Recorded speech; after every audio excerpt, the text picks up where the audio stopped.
한스포츠권 인사이드의 김태선입니다. 오늘은 유상 경매 시장에 대한 거. 사실은 이 유상 경매 시장이 의미가 큰데요.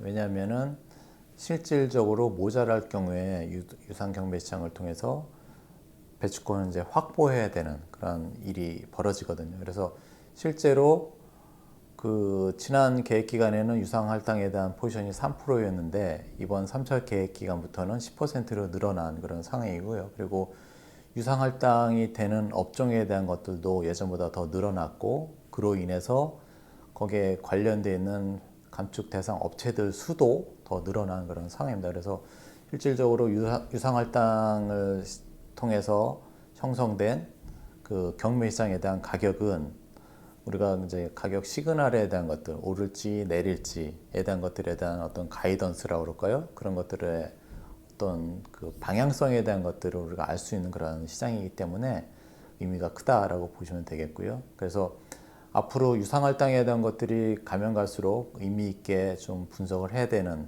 내용이 있다라고 보시면 좋을 것 같습니다.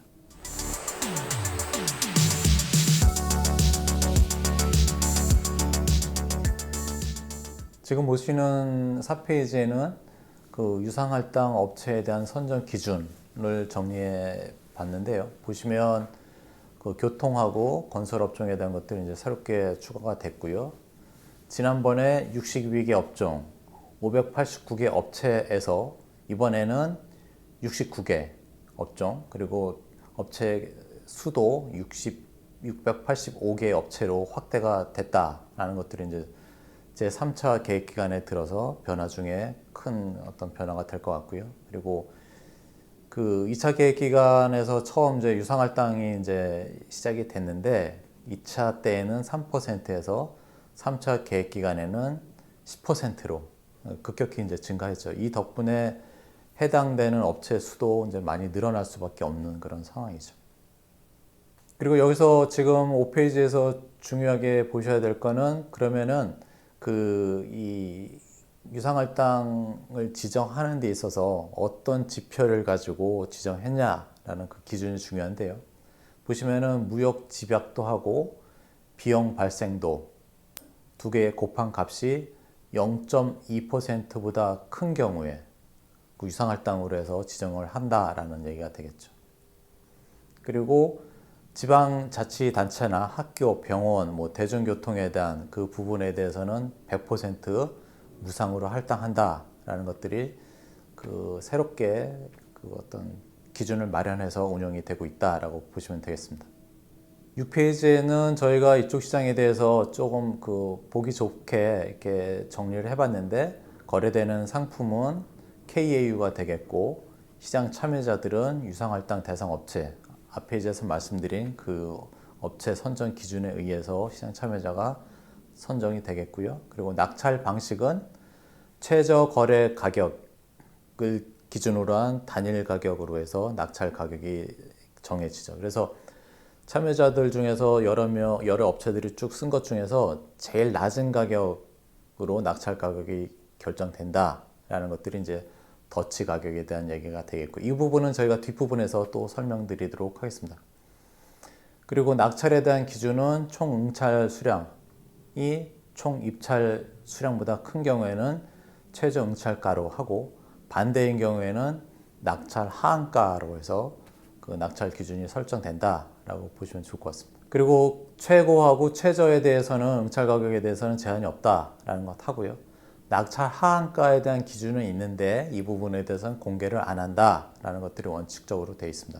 그리고 업체들이 이쪽 시장에 그 참여할 수 있는 그 응찰 수량에 대한 한도는 그 최대 30%에서 최저 15%로 이제 정의가 되어 있는데, 최대 30%로 하게 되면은 4개 업체만 참여하는 거고요.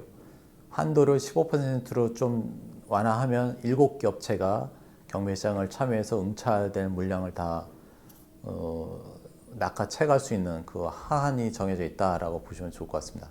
그리고 입찰하는 일은 매월 둘째 주 수요일 날 1시부터 2시까지 1시간 동안 이렇게 개장이 됩니다. 그래서 이 시간을 잘 기억해 주시면 좋을 것 같고요. 입찰 공고 같은 경우에는 입찰 예정일보다 5일 전에 공식적으로 공고하게끔 되어 있습니다. 지금 보시는 슬라이드가 저희가 앞 페이지에서 말씀드렸던 더치 방식에 대한 얘기고, 그리고 그 입찰에 대한 한도를 30%로 정의했었을 때에 대한 얘기가 되겠는데, A 업체가 있고 B, C, D 이렇게 있는데, 만약에 A 업체가 30, B 업체도 30, C도 30 하면은 마지막에 D 업체는 10밖에 못 받아가는 거죠. 이게 다 하게 되면 이제 100이 되니까요. 그리고 이 맨 마지막에 써낸 업체가 그 톤당 23,300원으로 써냈다라고 하게 되면은 앞에서 높게 써낸 업체들도 전부 다가 다 이 30, 30, 30에 대해서 23,300원의 그 경매 가격이 형성되는 이 방법이 이제 더치 방식이다라고 보시면 되겠습니다. 그래서 우리가 이쪽 시장에서 반드시 경매를 해서 물량을 받아야 된다라고 하게 되면 이 가격을 높게 일단 써내는 게 물량 확보에 있어서 제일 첫 번째가 되겠죠. 그래서 사실은 이 부분에 있어서 그 2차 계획 기간 같은 경우에는 총 그 대상 업체가 126개로 저희가 알고 있는데 30%를 이렇게 밴드를 정하게 되면 그 중에 4개 업체만 그 참여할 수 있는 좀 극히 참여 업체를 제한시키는 요인 중에 하나가 이렇게 높게 그 한도를 설정하는 바람에 4개 업체만 참여할 수 있는 특히 그 참여자를 매우 제한시키는 요인 중에 하나가 될 것 같아요. 그래서 이 부분에 있어서는 좀 어떤 변화가 있어야 되지 않을까. 그 좀 더 디테일하게 말씀드리면 발전 쪽 전환 부분은 따로 하고 산업 부분은 또 따로 해가지고 경매 시장을 이원화해서 투 트랙으로 해서 가져가는 게 어떨까라는 생각도 가져봅니다.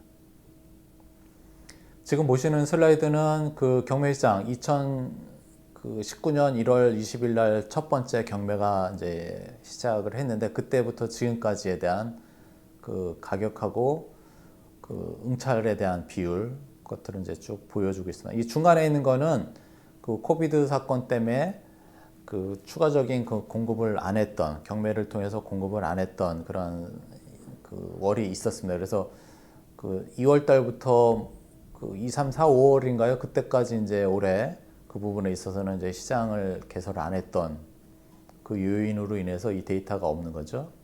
10페이지에는 저희가 그 탄소배출권 현물에 대한 가격하고 탄소배출권 경매 시장에서 형성된 가격하고의 이런 궤적을 쭉 그려내고 있는데 이 동그라미 점이 이제 경매 시장에 대한 그 프라이스가 되겠고요. 그 낙찰 가격이 되겠죠. 이 노란색 선은 그 종가 연결한 그 그래프가 되겠습니다. 그래서 약간의 그 현물 가격하고 경매 가격하고의 그 갭은 경매 가격이 좀 높을 때도 있고 낮을 때도 있습니다. 그거는 이제 약간 그 심리적인 것들, 경기 사이클이나 이런 여타 변수에 의해서 조금씩 이제 갭이 발생한다라고 보시면 될 것 같습니다.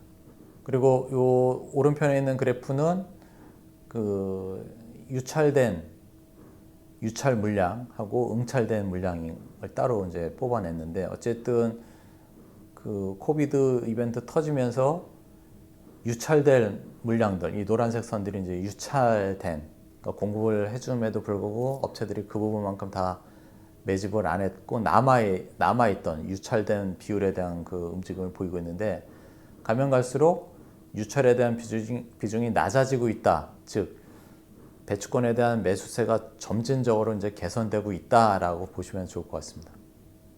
네, 오늘 이 시간에는 경매 시장에 대한 전반적인 것들을 살펴봤는데요. 유상에 대한 그 기준에 대해서 업체 선정 기준이 어떻게 되는지 그런 것들도 좀 살펴봤고요. 그리고 우리가 이쪽 시장을 통해서 알아야 될 거는 경매 시장에 있어서 어떤 수급에 대한 것들을 면밀히 잘 파악을 두시면 스팟 시장에 있어서의 어떤 가격 결정에 그래도 직접적인 영향을 줄 수 있는 즉 인디케이터로서 경매 시장에 대한 움직임을 잘 살피게 되면 현물에 대한 가격 상승인지 하락인지에 대한 방향성을 얻을 수 있는 그런 시장이다라고 보시면 좋을 것 같습니다. 이상으로 그 경매 시장에 대한 것들을 간략하게 살펴봤습니다. 고맙습니다.